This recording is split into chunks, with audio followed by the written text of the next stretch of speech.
Detroit Become Human was in a post about terrible tropes in fiction, and the terrible trope here was twist endings that are tacked on and ruin the story. And I couldn't for the life of me remember there being a terrible twist to the game. It's basically a Blade Runner redux that really hones in on this question of, what qualifies as life, and how do we actually achieve a real world where androids are included as living people.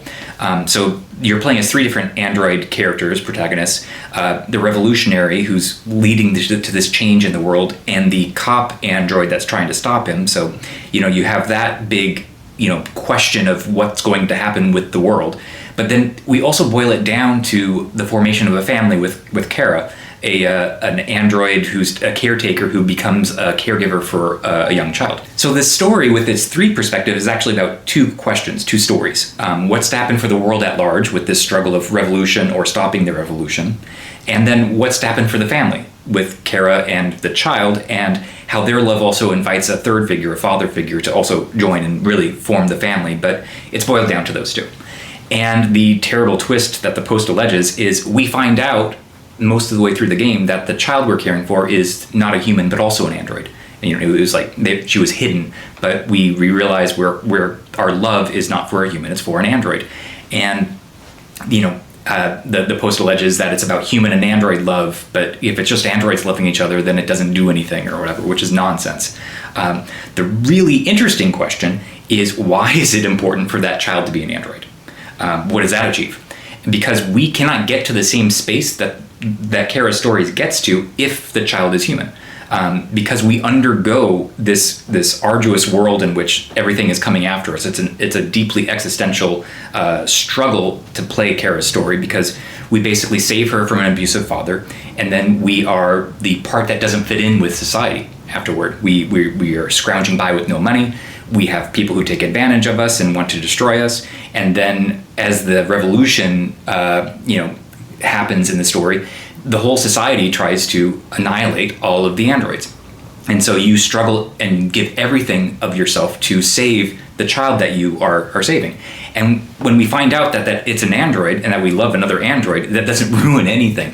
What that gets us to is this very pure state of love, and how the act of loving and becoming a mother through our love, dedicating our entire lives and existence to protecting the child, loving the child, raising the child, how that forms subjectivity.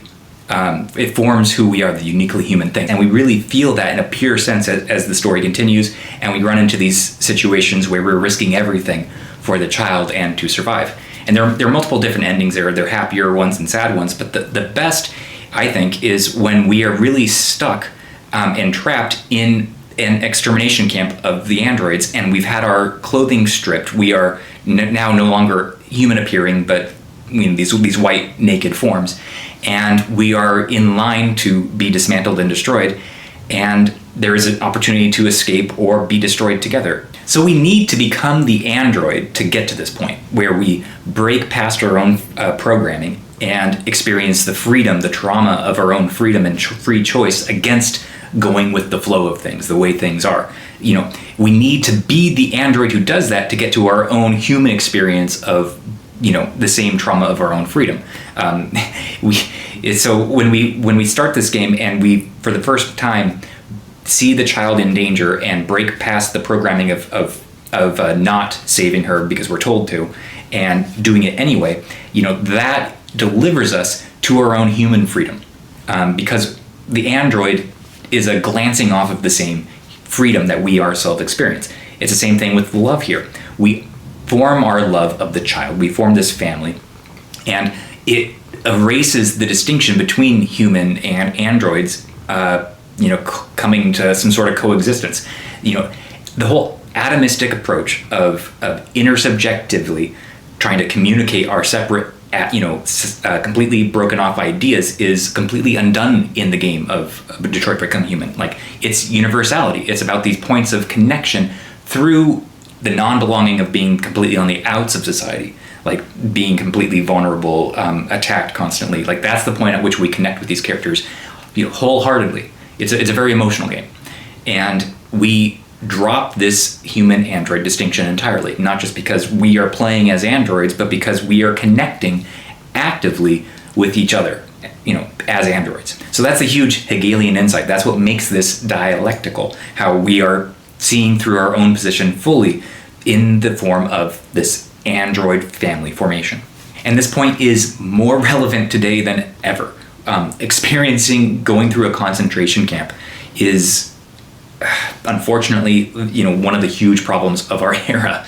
And the question of how do we connect with one another is, it's a permanent philosophical question. But the way in which our world works, the terrors of our world, hinge on denying our ability to connect with one another. To connect with the person who's on the outs of society, to connect with people who are not like us, etc. And what the game gets to is what defines who we are. Our most precious inner stuff is immaterial. It's connected to our physical bodies. We're obviously not people without our own bodies. But if you were to take a person and reproduce them, piece for piece, you don't get that same person anymore. Even if you throw their memories onto that same person, there's still a divide there. So the stuff that makes us desirable, capable of love, capable of connecting with one another, it takes place in the territory of a void. So that's why connecting with people in these stories where we are not in our proper place in society, but we're completely not fitting in.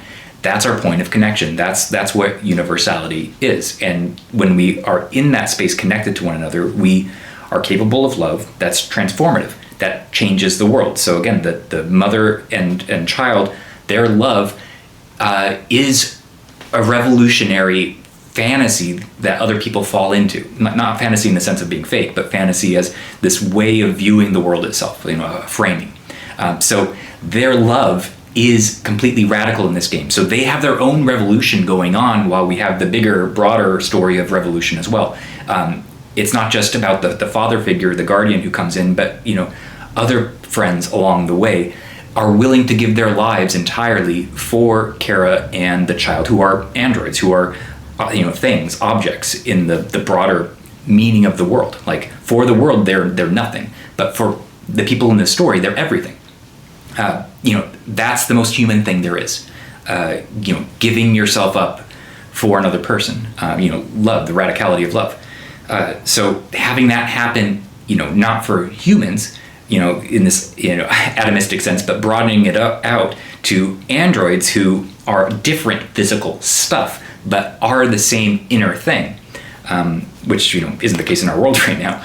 But realizing that gets us to a much more pure state of understanding what's most precious about ourselves, and how that is transferable to other people whom we're not able to have this direct singularity connection with. Basically, there's a trauma inherent to this as well. Detroit Become Human really beautifully hones in on this question of love and revolution, the radicality of it, as our world is stripped away entirely.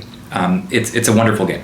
And if that question, which is the most important question of our era, is of interest to you, check out Where We've Made It Dark. It's a literary zombie apocalypse that gets to who we are without world, and how is love itself and the ability to change the world possible in a world that's completely stripped away. There's no easy way out. That's the wonderful thing about Detroit Become Human. It's what I engaged with Where We've Made It Dark, and follow if you like hearing more about that kind of fiction. So yeah, Detroit Become Human is a fine achievement, not just because it gets to real revolution, but it gets to what's revelatory about love itself, how love changes who we are and makes who we are, and how that can change the world around us. You need both parts in a very meaningful sense. You need there's no revolution without love, which is a well-known insight to those who study revolution.